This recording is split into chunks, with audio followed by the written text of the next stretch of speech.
Hello, and we are the Star Teachers. My name is Amber McQueen. And my name is Brittany Heathco. And on this episode of Star Teachers, we will be discussing project-based learning.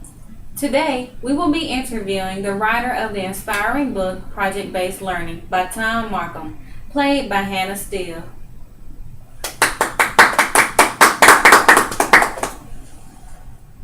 Thom, we are so happy that you could join us in the studio this morning. Happy to be here. So, tell us, Thom, what exactly is project-based learning? Project-based learning is an increasingly popular method for teaching students to solve problems, think critically, master science and engineering principles, and learn teamwork, collaboration, communication, and project management skills. So, why should schools embrace project-based learning?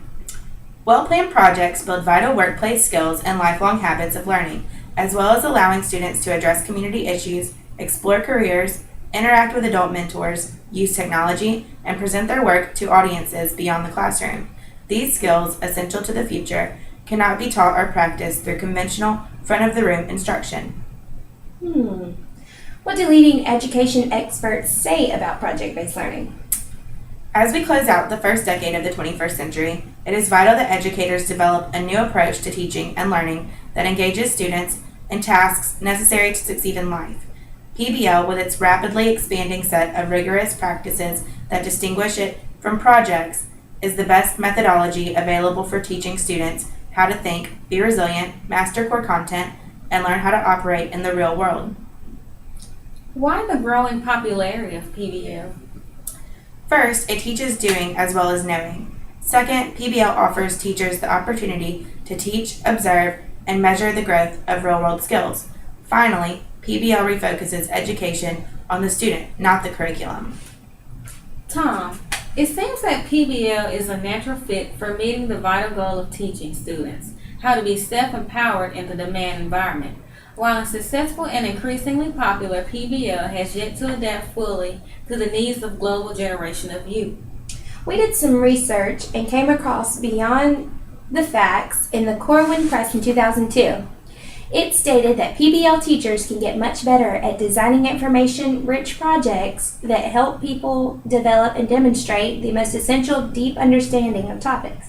So basically, is PBL focused on teaching students to think?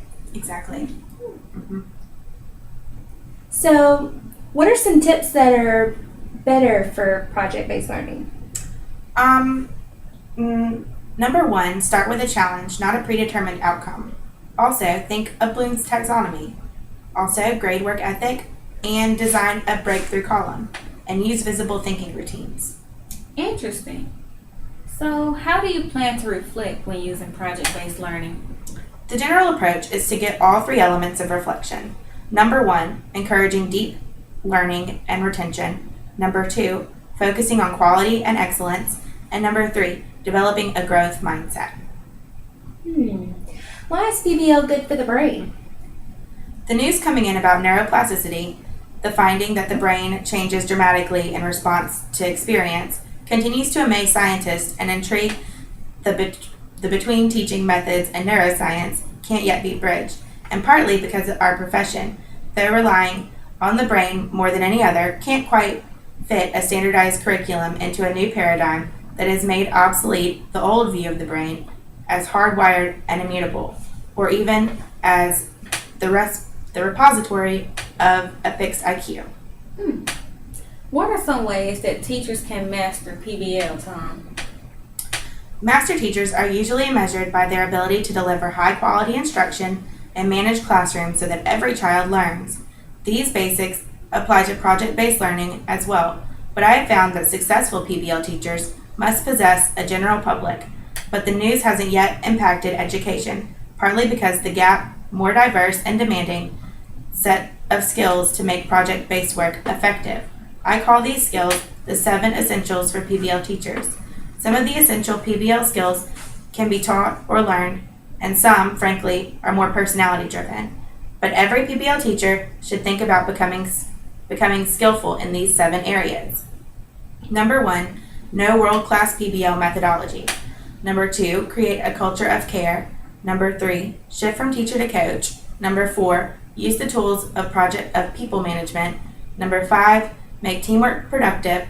Number 6, know how to teach and assess 21st century skills. Number 7, value reflection and revision. Well, what does it mean to use visible thinking routines? Using visible thinking routines. I will elaborate on this in my coming blog, but the most pressing issue for PBL teachers is how to encourage students to talk intelligently in teams about problems that matter. Moving from groups to the language of teams is the first step. A second step is to require protocols that train students to share prototypes, probe each other's thinking, share and evaluate solutions, and use the vocabulary of the discipline they are studying. The visible thinking routines developed at Harvard are ideal tools for your PBL teams. So, why is PBL growing so popular? Well, there are 3 reasons. Number 1, it teaches doing as well as knowing, meaning students acquire knowledge, but they also want to apply it to what they have learned. Number 2, it offers teachers the opportunity to teach, observe, and measure the growth of real-world skills. And number 3, it refocuses education on the student, not the curriculum. Well, since PBL has begun to become increasingly popular and successful, what has it yet to adapt? It has yet to adapt fully to the needs of the global generation of youth. So, what does PBL do best? It teaches students to think. Great. PBL relies on what? PBL mostly relies on problem solving. Wow. We've learned so much. Thanks for coming, Thom. We really enjoyed having you. Yes, we really learned a lot about PBL today. Hopefully we'll have you back soon. This has been another episode of Star Teachers. Thanks for watching. Bye. Bye.